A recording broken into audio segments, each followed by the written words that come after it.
ओम ओम राम रामाय नमः। ओम राम रामाय नमः। ओम राम रामाय नमः। ओम राम रामाय नमः। ओम राम रामाय नमः। अतुलित बलधामं हेमशैलावदेहं धनुज्वन कृशानं ज्ञानिनाम् अग्रगण्यं सकलगुणनिधानं वानराणां धीशं रघुपतिप्रिय भक्तं वातजातं नमामि। रघुपतिप्रिय भक्तं वातजातं नमामि। मनोजमारुतुल्यवेगं जितेन्द्रियं बुद्धिमतां वरिष्ठं वातात्मजं वानरयूथमुखं श्रीरामदूतं शरणं प्रपद्ये। साथियों, एक और सुंदर सुबह पर स्वागत है। आज मैं श्री हनुमान जी का नाम इसलिए भी गुणगान कर रहा हूँ कि आज शरद पूर्णिमा का बहुत सुंदर उत्सव मनाया जा रहा है। शरद पूर्णिमा जिस दिन रात्रि को खीर आप चंद्रमा की रात को आपने रखी होगी, चंद्रमा की रोशनी जो बहुत दिव्य होती है, उस खीर में कहते हैं अमृत बरसता है, जिसका सुबह सेवन करने के बाद हमारे जीवन में बहुत सुंदर शुद्धियाँ आती है, बहुत सुंदर हमें आरोग्य मिलता है। राजस्थान के विशेष तौर से जिस प्रदेश से मैं आता हूँ, बीकानेर चूरू जिले के पास सालासर मंदिर, आप जानते हो सालासर पूंदरासर, ये दोनों ही बहुत अद्भुत मंदिर माने जाते हैं, बड़े दिव्य सिद्ध मंदिर माने जाते हैं। पूंदरासर मंदिर और सालासर मंदिर में इस समय में इस शरद पूर्णिमा के दिन में बहुत पैदल यात्राएं होती है। मैं भी एक बार पूंदरासर और एक बार सालासर पैदल यात्रा में गया हूँ। पूंदरासर श्री डूंगरगढ़ से गया था, सालासर रतनगढ़ से गया था। तब मेरे साथ अशोक जी बूचा और विनोद जी मुंद्रा थे सालासर की पैदल यात्रा में, और पूंदरासर की यात्रा तो पूरे देवकी जी सोमाणी पूरे दलबल के साथ मैंने साथ एक या दो बार किए, शायद 2 बार की होगी। एक बार तो वहाँ गांव में श्री हनुमत कथा हुई थी श्रीमान रमेश भाई ओझा की साहब की, तब हमने यात्रा की। एक बार और भी एक बार पैदल यात्रा करी थी। तो बहुत सुंदर ये उत्सव होता है राजस्थान में इस समय, बल्कि जो चैत्र मास की हनुमान जन्मोत्सव उससे भी बड़ा उत्सव इससे मनाया जाता है। सालासर में इसको लखी मेला कहा जाता है, और लखी मेला में इस वक्त बहुत सारे भक्त पंजाब और पता नहीं कहाँ से पैदल यात्रा करके आते हैं, और बहुत श्रद्धा का एक अंबार, एक परिवार नज़र आता है किस तरह से वहाँ पे ये घटना घटती है। तो आज है उस शरद पूर्णिमा का दिन। श्री सुंदरकांड मतलब आज अपने मंदिर में जो गोटेवाला बालाजी हनुमान मंदिर सालासर मंदिर का ही प्रतिरूप है, वहाँ पर भी आज शाम को 8 से 9:30 बजे एक सुंदर भजन संकीर्तन का कार्यक्रम कर रहा है। साथियों, हनुमान जी जैसे श्रीमद् देवी भागवत की बात करूं तो हनुमान जी हम सब जानते हैं कि जो 8 हमर माने गए हैं, 8 जो एलाइव है, जो हमेशा से हमारे बीच इनकी ऊर्जा बनी हुई है, उनमें श्री हनुमान जी है। हनुमान जी को भगवान ने कहा कि आप हमेशा हमेशा रख करके इस कार्य को संभालिए। और देवमत भागवत में एक विचित्र रहस्य है, किम पुरुष नामक एक वर्ष या एक महाद्वीप कहिए या एक दुनिया कहिए या एक ब्रह्मांड कहिए, वहाँ किम पुरुष नामक वर्ष है। वहाँ पे कहते हैं कि राम जी हनुमान जी हमेशा विराजित रहते हैं। हनुमान जी वहाँ राम जी की सेवा करते थे। हनुमान जी की बहुत सुंदर स्तुति भी श्रीमद् देवी भागवत में आती है। ये रहस्य बहुत अद्भुत है हनुमान जी के बारे में। हनुमान जी के मंदिर राम जी से भी ज़्यादा है। हर गली चौराहे पे आपको हनुमान जी नजर आ जाएंगे। राम जी राजा की मर्यादा में है, मर्यादा पुरुषोत्तम है। इसे बहुत सारे काम वो अपने डायरेक्ट नहीं करते, वो सब के सब हनुमान जी कर देते हैं। और एक सुंदर सी कथानक मैंने अनिल जी जाजोदिया सुना था, मैं आपके सामने रखना चाहता हूँ कि हमें सही व्यक्ति को सही काम सौंपने से जीवन आगे बढ़ता है। तो एक व्यक्ति की एक दिन पत्नी खो गई। कल हमने पति पत्नी की बात की। वो बड़ा सौभाग्यशाली था, बेचारे की पत्नी खो गई। पत्नियां खोना आसान काम नहीं होता है, किसी खो जाती है वो बड़ा सौभाग्यशाली होता है। तो उसकी पत्नी खो गई, लेकिन वो देखो कितना पत्नी को प्यार करता था, पत्नी को ढूंढने निकल पड़ा।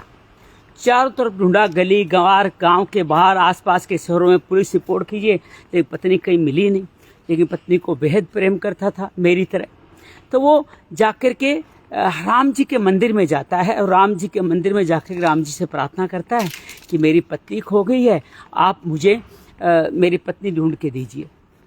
तो थोड़ी देर तक पत्नी ढूंढता है, राम जी के साथ 2-3 दिन प्रार्थना करता है, पूजा करता है, प्रसाद चढ़ाता है, राम जी का स्रोत पड़ता है लेकिन बात बनती नहीं है, तो उदास सा हो जाता है और पुजारी जी को कहते हैं, पुजारी जी आपके राम जी का आजकल कुछ चलती वलती नहीं है, 3 दिनों से मेरी पत्नी खोई हुई है, मैं आके प्रार्थना कर रहा हूँ, रोज प्रसाद चला रहा हूँ, लेकिन पैदल आता हूँ, लेकिन राम जी मेरा काम ही नहीं करते, ये क्या तरीका हो, राम जी क्यों नहीं काम करें। तो पुजारी जी मुस्कुराते हुए कहते हैं कि सही व्यक्ति को सही काम के लिए ढूंढो तभी काम होगा। राम जी की खुद की पत्नी खो गई तो हनुमान जी ढूंढ के लाए थे, तो तुम राम जी तुम्हारी पत्नी कैसे ढूंढ देंगे। तो फिर वो हनुमान जी का मंदिर बाजू में बना होता है, पेड़ के किनारे एक शिला सी में कुछ चंदन कुछ सिंदूर और घी चढ़ाया होता है, वहाँ जाके नमन करता है और ज़्यादा कुछ नहीं, सिर्फ 1.25 रुपये का प्रसाद और तेल चढ़ाता है और घर पहुँचता है तो पत्नी घर पे तैयार मिलती है। तो यह है हनुमान जी जो आपके हर कार्य को संपन्न करते हैं। राम जी के पास जो काम नहीं होता वो भी हनुमान जी संपन्न कर देते हैं। तो ये आप हनुमान जी का चरित्र आप समझ सकते हैं। हर गली में, हर घर में, हर माहौल में आपको हनुमान जी नज़र आएंगे जो हमारा कल्याण करते हैं।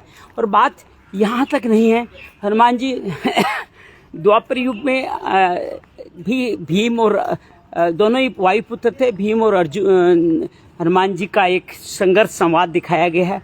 उसके बाद में जब युद्ध हो रहा था तो महाभारत में कपिध्वज उनकी जो पहले अध्याय में ही आ जाता है कि श्री अर्जुन के रथ पे हनुमान जी विराजे थे, इसलिए उसके रथ को कभी कोई नुकसान नहीं हुआ। इसलिए हनुमान जी का 2 बार दृष्टांत वहाँ पे भी आता है। और कहते हैं कलयुग में भी हनुमान जी हर जगह जहाँ राम कथा होती है वहाँ सब जगह हनुमान जी अवश्य विद्यमान होते हैं। और माँ के साथ में देवमत भागवत में तो नहीं जिक्र हुआ है, लेकिन मंदिरों में देखते हैं माँ के साथ में भी हनुमान जी नजर आते हैं। हनुमान जी का सुंदरकांड, हनुमान जी का हनुमान चालीसा सबसे ज़्यादा प्रमुख कृतियाँ हैं तुलसीदास जी की, जिस कांड से हनुमान जी घर घर में आए। कहते हैं हनुमान जी और तुलसीदास जी की आपस में अच्छी खासी बातचीत होती थी। 1500 साल पहले तुलसीदास जी ने लगभग हनुमान चालीसा, सुंदरकांड, रामचरितमानस वगैरह लिखे थे। कहते हैं सबसे पहले उन्होंने हनुमान चालीसा लिखा था और हनुमान चालीसा में हनुमान जी का बहुत सारा चरित्र चित्रण करना चाहते थे, लेकिन हनुमान जी बार बार तुलसीदास को मना करते थे, नहीं मेरा कुछ नहीं कहना, मेरा नहीं कुछ करना, जो कुछ करना राम जी का करो, राम जी करो। तुलसीदास जी हनुमान जी करना चाहते, हनुमान जी उनको हनुमान चालीसा लिखने नहीं देते थे। तो फिर कहा कि तुम राम जी के लिखो। तो आप हनुमान चालीसा की प्रथम 4 लाइनें देखेंगे तो आपको ये बात, ये संघर्ष आपको दिखाई देगा। श्री गुरु चरण सरोज रजय, निज मन मुकुर सुधार, बरनऊ रघुबर। किसके वर्णन है?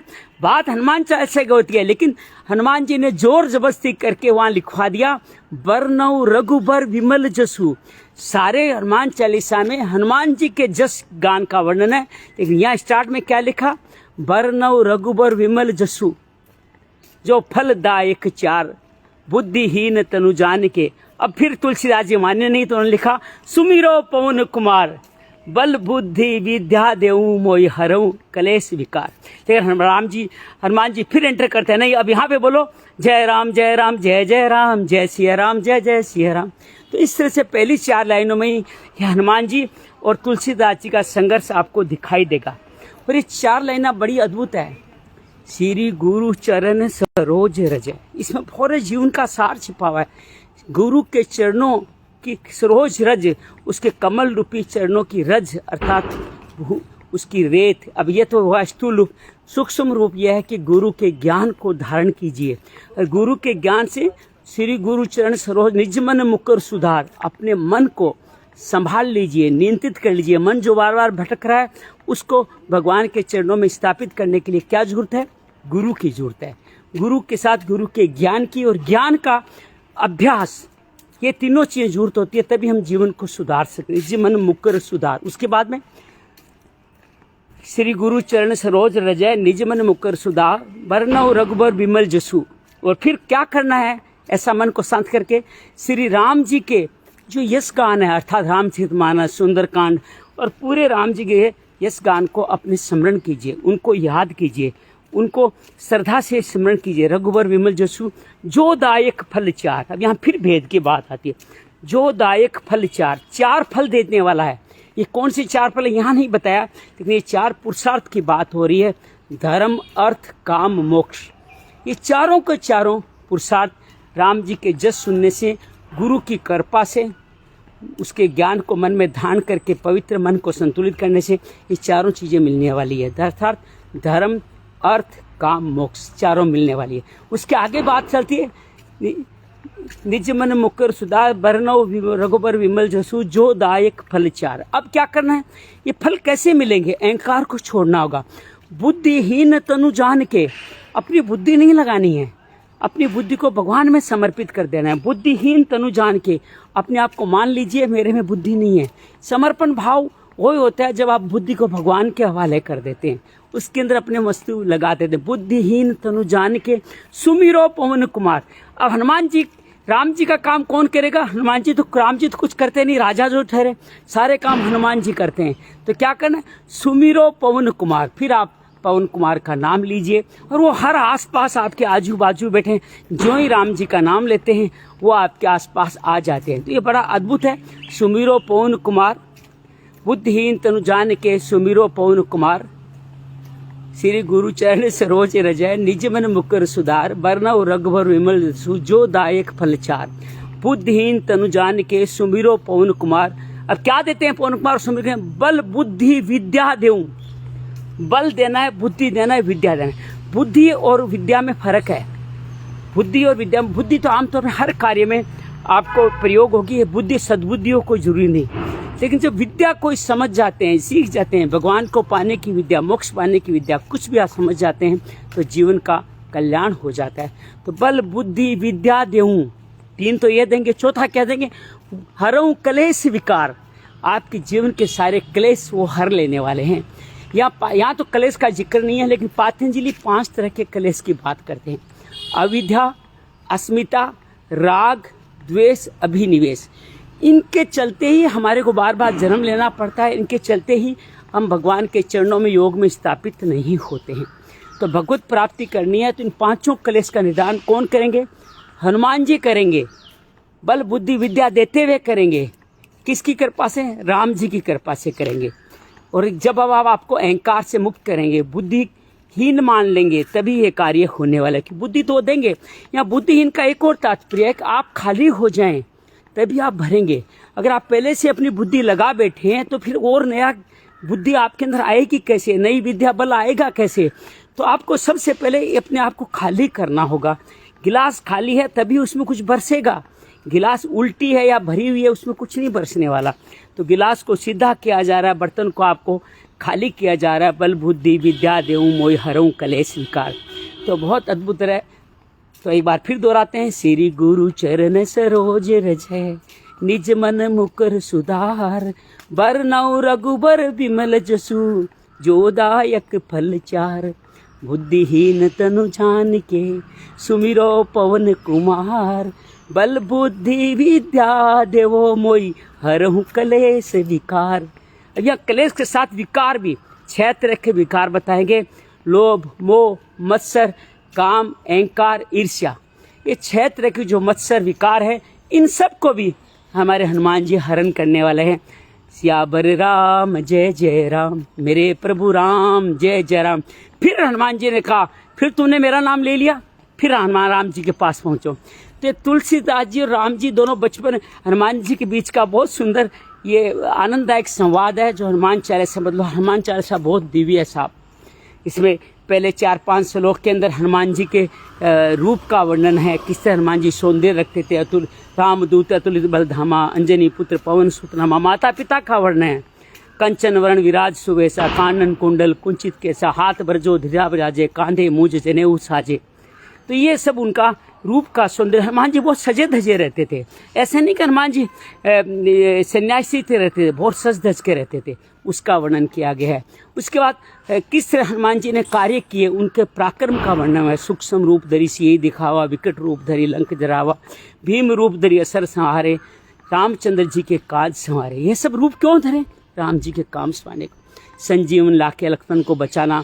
राम जी इतने गदगद होते हैं। एक जगह तो राम जी ने यह कह दिया है, तुम्हारे ऋण से मैं कभी उऋण होना ही नहीं चाहता, उऋण हो ही नहीं सकता। और हम भी जीवन में जिनकी कृतज्ञता, उनके ऋण मुक्त होने की चिंता न करें। उनके ऋणी बने रहना ही हमारे लिए जीवन मुक्ति का कारण है।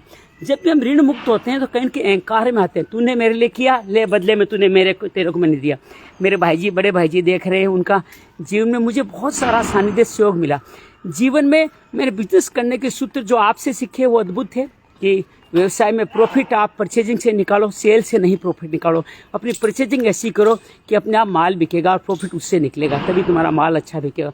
ऐसे बहुत सारे गुण हम लोग अपने बड़ों से सीखते हैं और उनके प्रति जब कृतज्ञता अर्पित करते हैं, उनके प्रति बार बार कहते हैं कि आपसे सब कुछ सीखा है, तो गुण आपके अंदर स्थापित होने चले। उनके लिए आपने ये किया, मैं आपके लिए ये कर दूंगा, मेरा आपका फर्ज पूरा हो गया, मैंने आपका उपकार चुका दिया।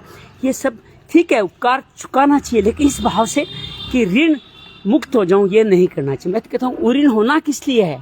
राम जी भी यही कहते हैं, हनुमान जी का, मैं तुम्हारे ऋण से मुक्त होना ही नहीं चाहता, मैं तुम्हारा हमेशा ऋणी रहना चाहता हूँ। तुमने मेरे साथ जो जो किया है मैं कभी मुक्त हो ही नहीं सकता। तो ये सुंदर कथानक चलता है। फिर कैसे सुग्रीव और विभीषण के दोस्त बन के उन्होंने उसका कल्याण किया। तो दोस्ती की बात आती है, विभीषण को कैसे राजा बना दिया और कैसे एक छोटी सी मुलाकात में विभीषण अपनी वाक्पटुता से विभीषण को अपनी तरफ किया, सीता का पता लगाया और फिर अंत में युद्ध में विजय करने के लिए विभीषण को काम लिया।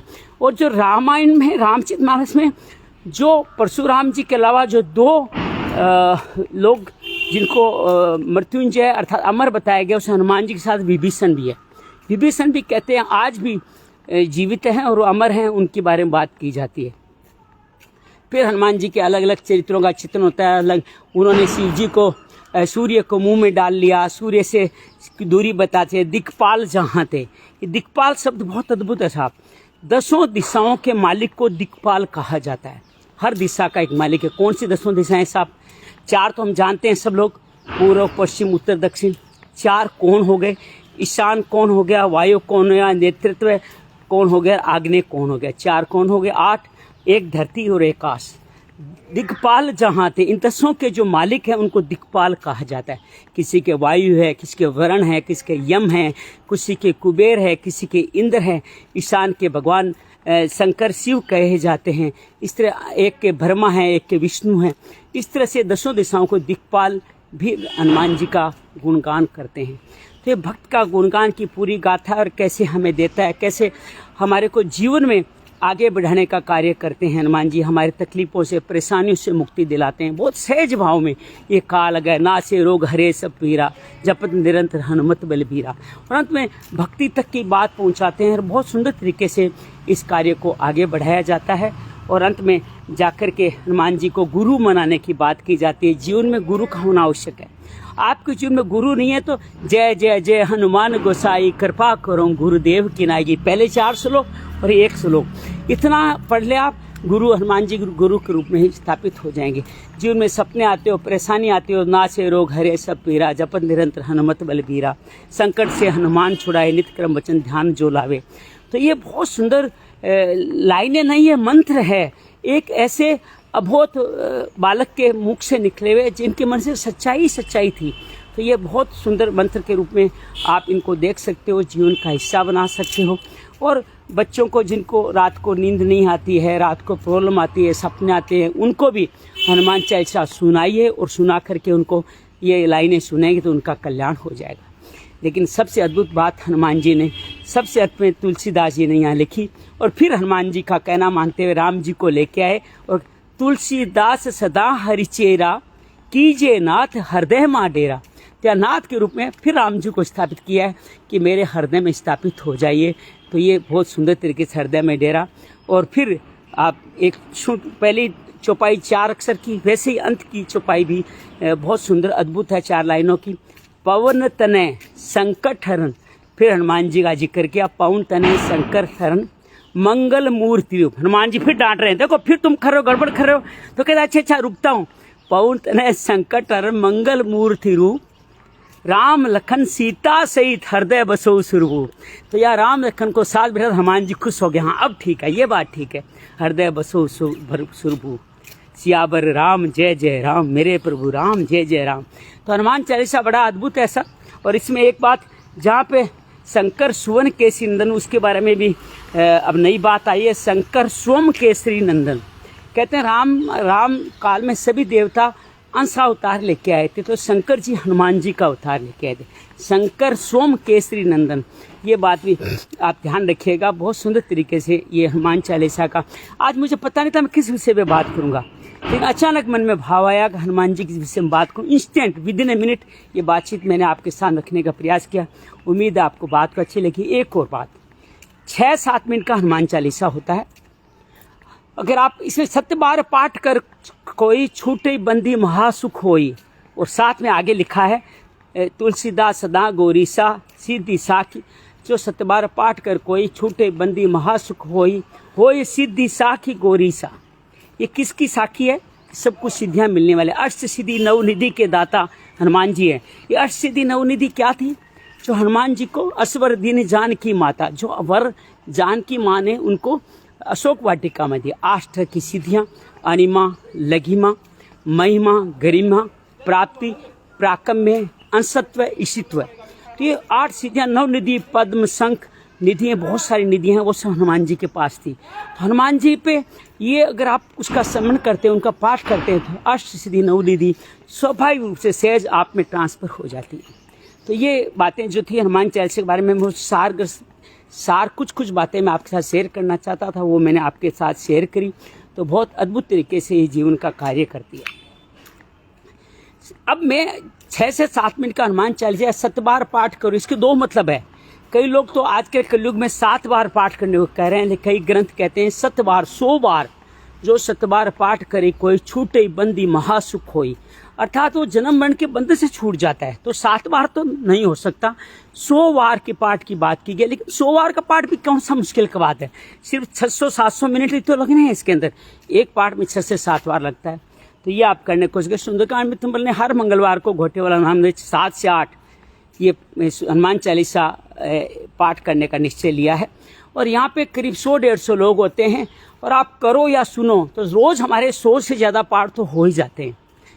करीब 600-700 पाठ भी हो जाते हैं बहुत बार। तो इस तरह से आप 7 बार पाठ का अगर यज्ञ में शामिल होना चाहते हैं तो मंगलवार को श्री सुंदरकांड मित्र मंडल के घोटेवाला हनुमान मंदिर, जो शंकर नगर दिल्ली 51 में स्थित है, वहाँ पधारिएगा और अद्भुत दिव्य इस यज्ञ का हिस्सा बनिएगा।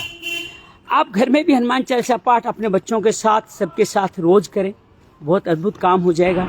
और मेरे जैसा जिसकी ने बहुत सारी चीज़ों का सामान संभाल रखा है, मैं हनुमान चालीसा किस अंदाज में करता हूँ, करता रोज हूँ, लेकिन मैं किस अंदाज में करता हूँ आइए आपके साथ प्रस्तुत करता हूँ। हनुमान चालीसा मैं अपने हिसाब से जिस तरह से करता हूँ आपके सामने प्रस्तुत हूँ। पहले 4 लाइना, फिर उसके बाद में पहली लाइन, और फिर उसके बाद में अंतिम लाइन, और फिर अंतिम के 2 हैं हनुमान जी की प्रार्थना। आइए मैं हनुमान चालीसा अपने अंदाज में करके आज के साथ पुण्य का दिन को संपूर्ण करता हूँ। श्री गुरु चरण सरोज रजय, निज मन मुकुर सुधार, बरनऊ रघुबर बिमल जसु, जो दायक फल चार।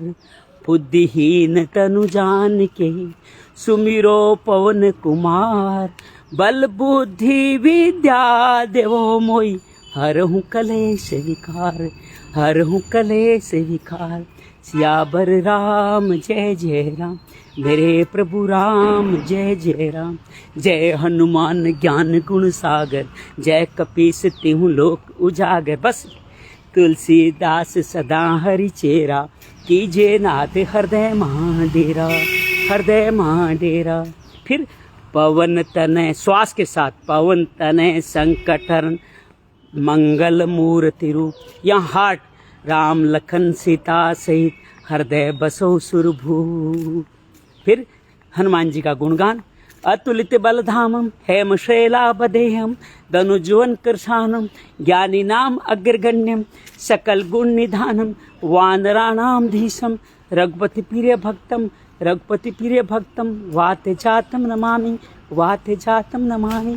श्री हनुमते नमः, राम रामाय नमः, श्री आंजनेय नमः, श्री पवन सुताय नमः, शंकर स्वम केसी नंदनाय नमः, रघुपति प्रिय भक्ताय नमः। और ये करके मैं अपना हनुमान चालीसा पूर्ण करता हूँ। तो मैं नहीं कहता आप ये कीजिए, लेकिन कुछ नहीं कर रहे हो तो कम से कम इतना तो पहले की चौपाई, अंतिम चौपाई, पहले और दूसरे 2, पहला दूसरा और 39वां 40वां ये चौपाई तो अवश्य करें, ये नित्य करें। मुझे बहुत आनंद मिलता है। हनुमान जी हमेशा साथ मिलते हैं, कृपा उनकी बरसती रहती है। तो ये था हमारा आज का दृष्टांत। अभी मैं मर्म चिकित्सा की क्लास लेके उठा, सोचा आज किस बात पे बात करूँगा, किस तरह से बात होगी, लेकिन अचानक बस कृपा हुई, गुरु कृपा हुई, आपके साथ इस विषय पे बात करने का मन हुआ। आपको कैसा लगा? अच्छा लगा तो लोगों के साथ शेयर कीजिएगा। हनुमान जी का गुणगान करना, उसके नाम को साझा करना राम जी को प्रसन्न करता है। और क्या क्या देता है वो तो आपने देख लिया, अष्टसिद्धि नवनिधि सभी कुछ देता है। हनुमान जी के बारे में सारा वर्णन विजय शंकर जी मेहता हनुमान चालीसा में उन्होंने बहुत सारा काम किया है। मैंने उनके सानिध्य में एक बार घर पधारे थे। हनुमान चालीसा के आधार पर प्राणायाम, हनुमान चालीसा के आधार पर ध्यान और हनुमान चालीसा हवन तीनों किए थे। कभी फुर्सत मिलेगी तो आपके साथ ये तीनों कार्य करने का प्रयास करेंगे। तो ये आप तीनों करें, हनुमान चालीसा को, हनुमान जी को अपना आराध्य बनाइए, बहुत अद्भुत काम हो जाएगा। आप सबको बहुत सारा नमन करता हूँ। हनुमान उत्सव की बहुत सारी बधाई प्रदान करता हूँ। आप सबके जीवन में हनुमान जी रिद्धि सिद्धि राय कल्याण करें, आपको रोग क्लेश विकारों से मुक्त करें, ऐसी प्रार्थना करता हूँ। बहुत सारा अभिवादन, बहुत साधमान। ओम श्री हनुमते नमः। ओम श्री राम रामाय नमः। ओम श्री रघुपति प्रिय भक्ताय नमः।